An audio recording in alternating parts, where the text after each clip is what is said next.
네, 김상조, 이찬진 두 진술인한테 여쭙겠습니다. 경제 파급 효과랄지 아니면은 성장 전략이랄지 이런 점에서 대한민국은 서비스 산업이 발전돼야 할 필요성이 있다라고 보시는 거죠? 예, 제 진술 자료가 그 점에 대해서 굉장히 강조했습니다. 예. 이찬진 진술인은요? 네, 그 두 가지 다 발전돼야 된다고 생각합니다. 공공 서비스와 민간 서비스 양쪽 다 발전돼야 된다고 생각합니다. 예, 두 분께 한 번 더 여쭙겠습니다. 지난번에 이 법이 지금 서비스법이 통과가 안 된 얘기는 보건의료 때문이었는데 보건의료를 빼자라는 논리 중에서는 의료 민영화를 위한 것이다라는 얘기가 나왔었는데 이 법이 통과가 되면 의료 민영화가 되는 겁니까? 김상조 진술인요. 의료 민영화 부분은 의료법의 개정이 필요할 거고요. 결국 의원님들을 비롯해서 국회가 결정할 사항이라고 생각합니다. 다만 이 기본법안만으로 의료 민영화가 결정되는 것은 아니라고 생각을 합니다. 이찬진 진술인은요. 의료 민영화 여부와 관련된 부분은 현재 의료법을 개정하지 않고서도 의료법 시행규칙의 개정을 통해서 정부가 지금 행정입법을 통해서 사실은 법률의 근거가 있는지 모르겠습니다. 그러니까 이미 확대를 하고 있는 상태입니다. 그래서 그 부분에 관한 많은 사회적 갈등이 발생하고 있고요. 이 법이 만약에 이제 통과된다 그러면 의료 민영화 관련된 그 기존의 그 법률들을 규제로 간주해서 의료법이나 이런 것들에 관한 민영화를 위한 직접적인 규제 개혁의 차원에서 이제 접근할 수 있는 제도적 장치가 열리는 거로 저희 이해하고 있습니다. 의료법이 아니라 시행 규칙만으로도 의료 민영화가 일정한 부분이 지금 열리고 있습니다. 의료법 시행 규칙입니까? 시행 규칙을 개정해서 하고 있습니다. 김주은 진술인 그렇게 보십니까? 그렇게 보고 있지 않습니다. 유인상 진술인은요? 저도 그렇게 보고 있지 않습니다. 의료 민영화는 국민건강보험법, 의료법이라는 그 두 큰 덩어리가 바꿔져야 되고 그에 따라서 그 산하에 있는 시행령이랄지 쭉 여러 가지 계속해서 같은 계열의 지금 제도들이 바뀌어져야 되는 게 아닌가라고 생각하는데요. 그런 점에 대해서는 견해가 좀 다르군요. 자, 김상조 진술인한테 여쭙겠는데요. 김주은 진술인한테요. 서비스 산업은 근본적으로 노동의 질을 하향화시키는 데 기여한다. 라는 말이 맞습니까? 꼭 그렇지는 않다라고 생각을 합니다. 서비스업 내에도 굉장히 다양한 세부 업종들이 존재를 하고요.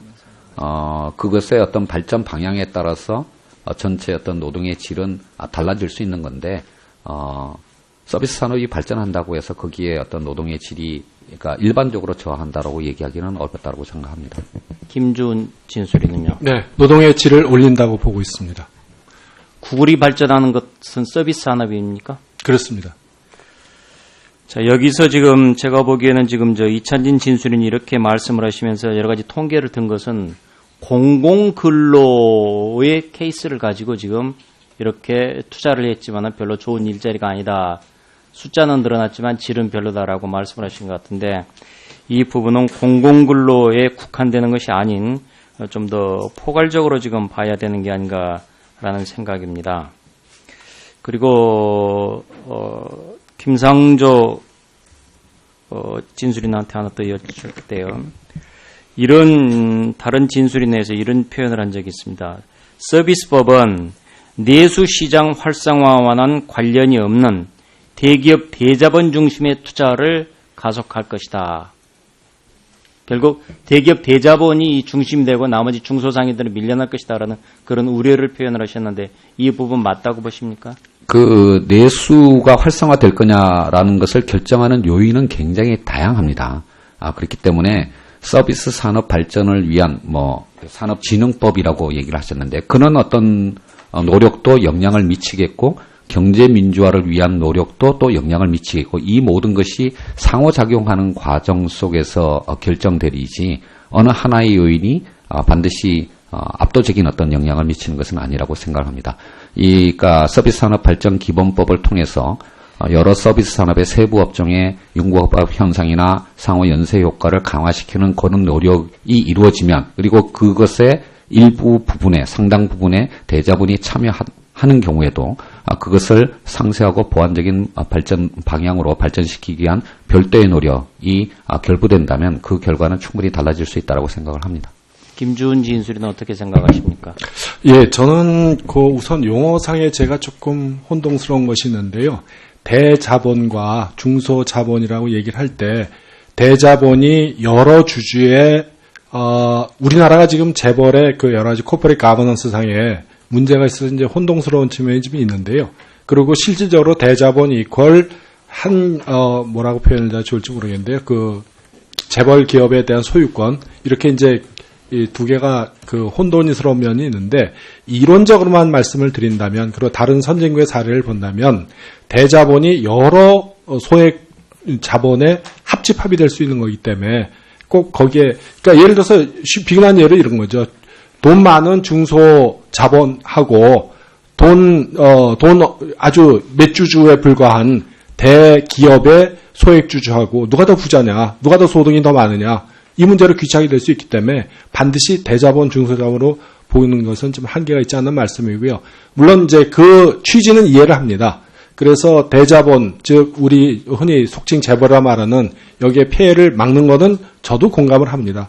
그런데 이제 운영 방식에서 자칫 그 부분에 대한 불필요한 규제가 들어갈 수 있지 않을까. 이제 그 부분이 우려가 됩니다. 예, 이찬진 진술인은 이 진술 내용 중에 보니까 국공립의료원이 발전 전략의 중요한 축을 차지해야 한다라고 말씀하시면서 아까 영국의 NHS 사례를 말씀을 하셨는데 그러면 영국의 NHS 사례가 한국의 의료가 좀 따라가야 될, 벤치마킹 해야 될 좋은 사례로 보십니까? 그건 바라보는 분들마다 입장은 좀 다를 것 같고요. NHS에서는 분명히 일정한 부분 한계가 있습니다. 그러니까 서비스의 질에 관한 만족을 하지 못하는 일정한 부분의 상류 계층의 집단분들이 있고요. 그러니까 보편성이라는 측면에서는 동의할 수 있는 부분이 있는데 그렇다고 해서 우리 건강보험이 NHS보다 못하다 그건 아니고요. 보장성을 일정 부분은 좀 제고하면 NHS에 필적할 만한 정도의 충분한 제도, 의미 있는 제도라고 생각하고 있습니다. 네, 그렇습니다. 그러니까 NHS 쪽이 그 부분에 관한 부분이 굉장히 한국적인 정서나 이런 부분에서는 좀 맞지 않는 부분이 분명히 있고요. 그래서 현재의 우리 건강보험 제도가 분명히 경쟁력이 있고 국민에 대한 국민들의 만족도 부분이 상당히 높다고 저는 판단하고 있습니다. 네, 심재철 의원님 수고하셨습니다. 다음은 박강원 의원님 질의해 주시기 바랍니다.